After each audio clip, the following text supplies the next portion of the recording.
L'initiative prise par le groupe de la Banque mondiale à travers le bureau régional de la Société financière internationale, SFI, à Abidjan, permettra aux 5 pays post-conflit concernés, la Côte d'Ivoire, le Libéria, la Guinée, la Sierra Leone et le Mali, de partager leurs expériences en matière d'amélioration du climat des affaires, particulièrement au niveau de la transparence dans la délivrance des licences d'affaires.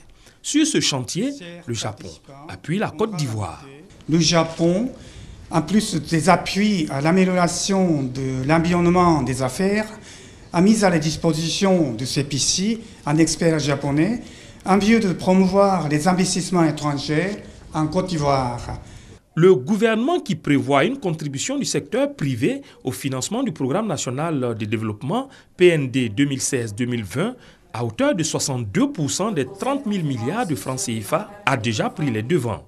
En témoignent les nombreuses réformes qui ont permis à la Côte d'Ivoire de gagner des points importants dans le doing business de la Banque mondiale. C'est un sujet qui est pour nous d'actualité.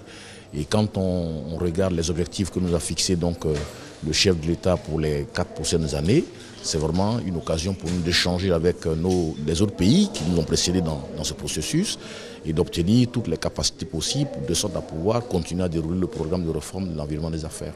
Selon le vice-président de la Société financière internationale, Jean-Philippe Prosper, l'objectif de la Banque mondiale est clair: rendre l'investissement privé fort, gage de stabilité politique, de création d'emplois et surtout de gonflement des recettes fiscales.